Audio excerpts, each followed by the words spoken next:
साथ संगत जी, प्यार से कहना धन निरंकार जी। सुंदर नगर के इस प्रांगण में जहाँ आप सब सत्संग सुन रहे और शहर का नाम भी जैसे दासी ने सुना सुंदर नगर, तो दो भाव आए मन में कि जैसे अक्सर शरीर में एक जगह ज़्यादा देर बैठते हैं तो कभी खड़े होते हैं तो लगता है कि पैर सो गया या सुन्न हो गया। तो हमें उस तरह का सुन्न अंदर नहीं होना, हमें तो मन को सुंदर रखना है। तो ये सुंदर नगर वाकई ही जहाँ मनों में सबकी खूबसूरती बनी रहे, इस दातार इस निराकार से जुड़कर, वहीं साथ में ये सुंदरता पूरे विश्व तक हर एक ने पहुंचानी है। ये राम ज्ञान की ज्योति, ये रोशनी जो खुद को हर एक को मिली है, उसको घर घर पहुंचाना है। किस प्रकार जब कोई हम देखते हैं सामने वाला इंसान, उसको कैसे हर एक में इस परमात्मा का रूप दिखता है। जब ये निरंकार की पहचान, इस परमात्मा की पहचान हो जाती है और जब वो रूप दिख जाता है तो किसी से नफ़रत का भाव नहीं रहता, हर कोई अपना महसूस होता है। तो जिस तरह अगर कहीं आग जल रही हो, उसको अगर हम सोचें कैसे बुझाना है, तो आग तो बुझाती नहीं है। अभी जैसे वर्षा भी हो रही है तो आग को बुझाने के लिए पानी का ही काम एक होता है, वही आग को बुझा सकता है। इसी प्रकार मनों में अगर हमारे नफ़रत है, किसी ने हमसे कुछ खराब बोल दिया या जानबूझ के हमारे साथ कुछ गलत व्यवहार कर दिया, तो अगर हम ये सोचें कि किसी ने ऐसा किया है तो हम भी इसी तरह का सलूक करेंगे, तो उससे तो ये नफ़रत नहीं बुझेगी। नफ़रत तो सिर्फ़ प्यार से बुझती है। तो जहाँ हर एक का मन का भाव वो रहे कि प्यार ही प्यार पूरे संसार में फैलाना है, चाहे वो अपने घर वाले हों, चाहे कोई कामकाज, स्कूल, जहाँ जहाँ भी हम किसी को अड़ोसी पड़ोसी जानते हों, ये एक छोटे से दायरे से प्यार शुरू होते हुए ये पूरे मोहल्ले में, ये पूरे शहर में, ये पूरे देश में, पूरे संसार में फिर ये प्यार फैलना, ये हमारे द्वारा ये शुरुआत करके हर एक तक पहुंचनी वो संभव हो जाती है। कैसे हम जब इस संसार में आए हैं तो बहुत ही हमारी जिम्मेवारियां होती हैं घर वालों के प्रति, समाज के प्रति, जहाँ वो सब अपने कर्तव्यों को निभाते हुए ही भक्ति करनी है। और कभी भी अगर लगता है कि कोई सिचुएशन इतनी मुश्किल होती है कि अपनी जिम्मेवारियों को ही छोड़ दें, तो उस समय ये भक्त कभी भक्ति नहीं कर रहा होता, क्योंकि गृहस्थ और समाज में ही निभाते हुए सारे अपने कार्य ही भक्ति करनी संभव होती है। जिस तरह उदाहरण भी देखें तो अगर कोई फ़ौज में है तो अगर वो अपनी ज़िम्मेवारी से, अपनी ड्यूटी पॉइंट से हट के भाग जाता है तो उसको शाबाशी तो नहीं मिलती।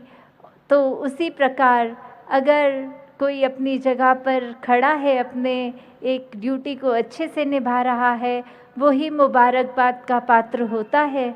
वैसे ही हर एक से, जहाँ हमने घर वालों को भी अगर हों, सिर्फ़ उनके लिए नहीं, हर एक के लिए, कि हर एक के लिए हम इंसान हैं और सामने वाला भी इंसान है, तो ये एक परमात्मा की ही अंश हम में भी है, उनमें भी है। तो सभी इसे उस रूप में पूरे संसार के लिए कर्तव्य बन जाता है कि हम एक अपने उत्तरदायित्व भी निभाते चलते जाएं। कैसे एक दूसरे के लिए, चाहे अनजाना स्ट्रेंजर हो या जानकार हो, कैसे फिर ये प्यार हर एक तक पहुँचे, किस तरह से फिर ये मन के भाव हर एक के प्रति प्यार के बन जाते हैं, आंसू पोंछने वाले बन जाते हैं। तो हर एक के लिए जहाँ हम तत्प्रस्त रहेंगे सेवा रूप से, अपने शरीर से, चाहे कोई भी सेवा एक अगर बल है तो भी वो बल इस परमात्मा ने ही दिया है। तो जहाँ एक तन मन धन की जो बात आती है सेवा में कि मन से करना सबसे पहले ज़रूरी है, नहीं तो वो सेवा सिर्फ कार्य बन जाएगी। तो कैसे हर एक के लिए हम पहले अपने मन का अहंकार मिटा के वो पूरे ही समाज के लिए सेवा कर सकें किसी भी रूप में।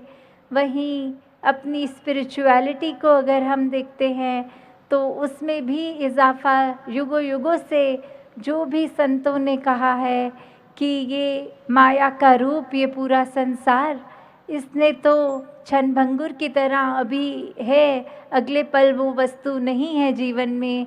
तो ये तो आने जाने वाली है, इसने सदैव स्थिर नहीं रहना।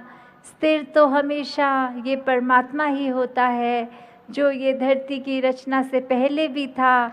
अब धरती जब भी खत्म होगी उसके बाद भी इस परमात्मा ने रहना है। तो कैसे जब इस स्थिर परमात्मा को जानकर, इससे प्यार करके, इस पे विश्वास करके, इसके ऊपर एक अडिग रहते हैं, वैसे ही हम अपने जीवन में जब ये मजबूती, ये सहजता को, ये स्थिरता को प्राप्त कर लेते हैं तो सारे ही कार्य हमारे एक बखूबी स्वयं ही निभ जाते हैं। हमें सिर्फ अपना वो कर्म रूप एक करते जाना है, कभी अपनी किसी भी रिस्पॉन्सिबिलिटी से पीछे नहीं होना।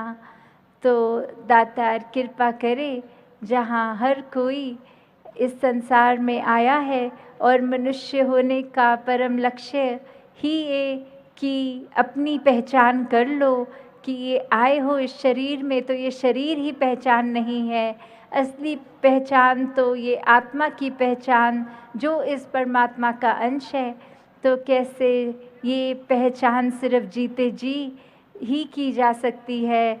अक्सर इंसान सोचता है कि अभी बाल अवस्था है, अभी भक्ति की उम्र नहीं है, अभी तो खेलने कूदने की उम्र है, फिर नौजवानी का समय तो और लगता है कि चलो अभी काम-काज, एक परिवार की ज़िम्मेवारी का समय है, फिर जब बुढ़ापा आएगा तो कर लेंगे भक्ति। पर सच्चाई तो ये है, किसी को नहीं पता कि हमारे श्वास कितने हैं। तो ये जब आँख खुले तब सवेरा, जब जिसके मन में वो क्यूरियोसिटी, वो प्रभु परमात्मा को जानने की एक ये इच्छा ज़ाहिर हो, वो ही समय मुबारक समय है, चाहे बचपन हो, जवानी हो, बुढ़ापा हो। तो दातार सभी पे कृपा करे। दासी इन्हीं शब्दों से आपसे आज्ञा लेगी। साथ संगत जी।